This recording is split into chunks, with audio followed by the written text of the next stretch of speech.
বন্ধু, গতকাল অর্থাৎ 23 তারিখ সর্বোচ্চ আদালতে যে মামলাটা ছিল তা হয়নি, আপনারা সকলেই জেনে গেছেন। কিন্তু আমরা সেই প্রস্তুতি নিয়ে দিল্লিতে গিয়েছিলাম। আগের দিন একটা স্ট্যাটাস রিপোর্ট সরকার যেটা সর্বোচ্চ আদালতে জমা দিয়েছে তার কপি আমাদেরকে দিয়েছে। সেটা আমাদের আইনজীবী অর্থাৎ মাননীয় ফিরদৌস শামীম এক ঝলক দেখেছে। তিনি বেশ কিছু পয়েন্ট তুলে কর্মচারী সমাজের কাছে তা রেখেছে।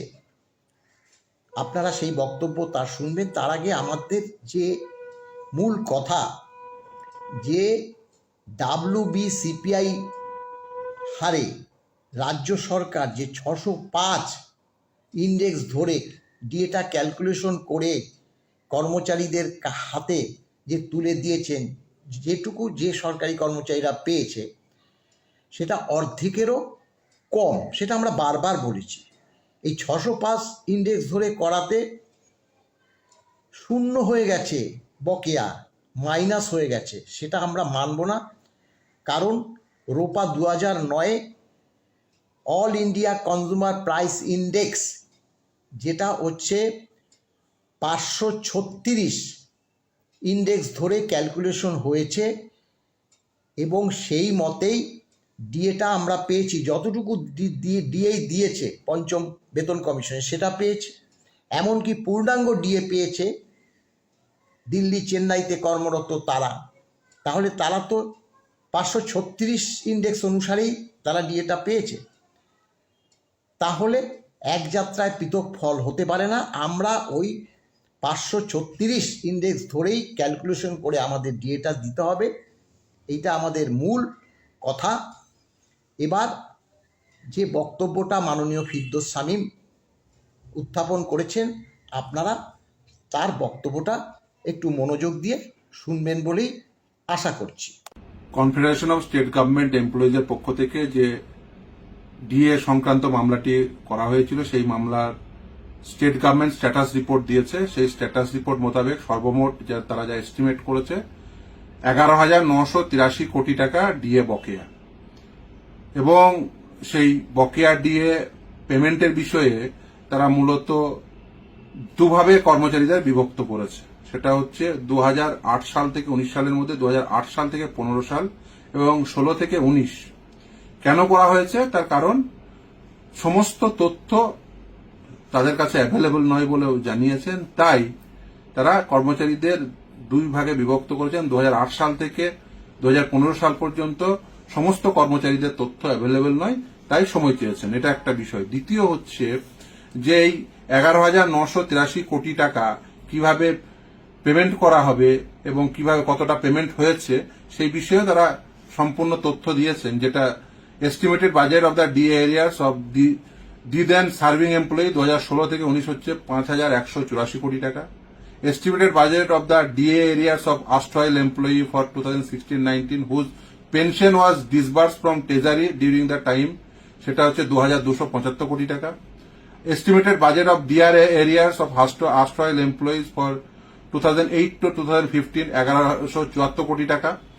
এইভাবে সমস্ত কিছু ভাগ করে দিয়েছেন যে কোন হেডে কত টাকা ডিএ বা ডিআর তাদের পেমেন্ট করতে হবে।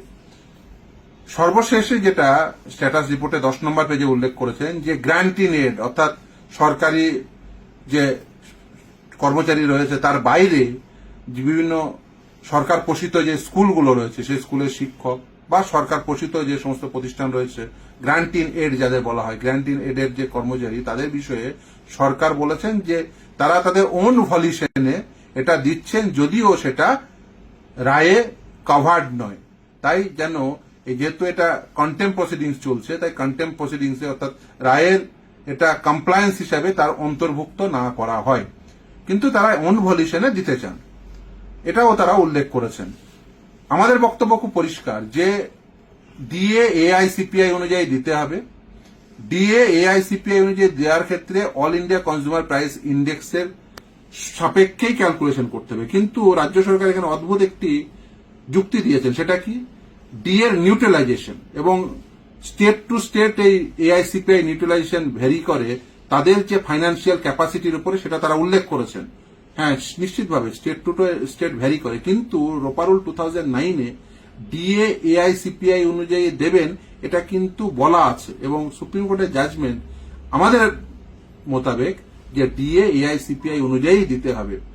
এবং আমরা যে মনিটরিং কমিটির সামনে যে সাবমিশন রেখেছিলাম এবং অ্যাজ ওয়েল এজ আমরা রিটেন সাবমিশনও রেখেছিলাম, সেটা আমরা দেখলাম যে সেটা কিন্তু কনসিডার্ড হয়নি। অর্থাৎ ডিএ এআইসিপিআই অনুযায়ী দিতে হবে, ডিএ এআইসিপিআই নিউট্রালাইজেশন অনুযায়ী নয়। কারণ এআইসিপিআই নিউট্রালাইজেশন চাইছেন, যদিও তাদের বক্তব্য এখনো পর্যন্ত যে সমস্ত পেনশনারদের বা যে সমস্ত ইন সার্ভিস সরকারি কর্মচারীদের ডিএ পেমেন্ট করেছে সেটা কিন্তু 100% এআইসিপিআই ধরেই, কিন্তু তারা চাইছেন এই জাজমেন্টের কমপ্লায়েন্সের ক্ষেত্রে 85% নিউট্রালাইজ করা হোক, অর্থাৎ এআইসিপিআই এর 85% ডাটা নেওয়া হোক। আমরা কিন্তু সেটা প্রথম থেকেই বলে আসছি যে না, ডিএ এআইসিপিআই অনুযায়ী দিতে হবে, এআইসিপিআই নিউট্রালাইজেশন অনুযায়ী না। এবং সেটাই আমাদের সাবমিশন একদম প্রথম দিন থেকে, যে ডিএ কখনোই কর্মচারীদের এআইসিপিআই এর নিউট্রালাইজেশন অনুযায়ী না বা স্টেটের কোনো নিজস্ব সিপিআই অনুযায়ী না। রোপারুল 2009-এ নির্দিষ্টভাবে বলা আছে ডিএ এআইসিপিআই অনুযায়ী দিতে হবে, এবং সেই সময়ের একটা বেস পয়েন্টের সাপেক্ষে ক্যালকুলেশন করতে হবে। এবং শুধু তাই না, আমরা এই যে আমাদের যে সাবমিশন ছিল সেই সাবমিশনে আমাদের সেই ক্যালকুলেশন শিটও আমরা জমা করেছি, অর্থাৎ কিভাবে ক্যালকুলেশন প্রতিটি কর্মচারীদের করতে হবে।